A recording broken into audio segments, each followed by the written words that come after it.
இஸ்லாமியர்களின் புனித இரவான லைலத்துல் கத்ரு இரவை ஒட்டி அதிகாலை 2 மணி முதல் 4 மணி வரை சிறப்பு தொழுகையில் ஈடுபட்டனர்.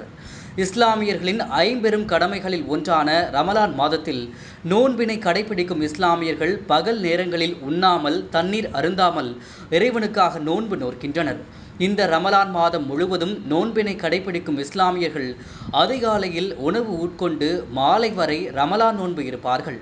இந்த நிலையில் ரமலான் மாதத்தின் 27வது நாள் இரவினை இஸ்லாமியர்களின் புனிதமிக்க குர்ஆன் அருளப்பட்ட இரவாக கருதி விடிய விடிய இஸ்லாமியர்கள் தொழுகையில் ஈடுபட்டனர்.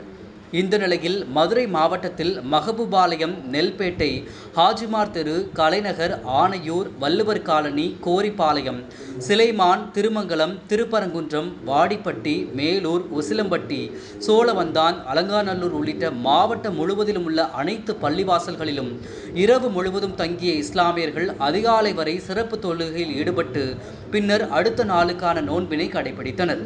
இந்த நிலையில் லைலத்துல் கத்ரு இரவை முன்னிட்டு மதுரை மகபூபாளையம் பகுதியில் உள்ள பள்ளிவாசலில் நோன்பு வைப்பதற்காக அதிகாலை 3 மணிக்கு சஹர் உணவு பரிமாறப்பட்டது. இதில் இஸ்லாமியர்கள் மட்டுமின்றி அனைத்து சமூகத்தினருக்கும் அழைப்பு விடுக்கப்பட்டு இரவில் சஹர் விருந்தாக 2000 பேருக்கு பிரியாணி அளிக்கப்பட்டது. உடனுக்குடன் சமைக்கப்பட்டும் பிரியாணி வழங்கப்பட்டது. இதில் மதுரை மாநகர் பகுதியைச் சேர்ந்த ஏராளமானோர் கலந்து கொண்டு பிரியாணியை உட்கொண்டனர்.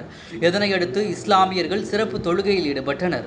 இஸ்லாமியர்கள் புனிதமிக்க இரவான லைலத்துல் கத்ரு இரவில் அனைத்து சமூகத்தினருக்கும் வழங்கப்பட்ட சமத்துவ விருந்து அனைத்து தரப்பினரின் மத்தியிலும் நெகிழ்ச்சியை ஏற்படுத்தியுள்ளது.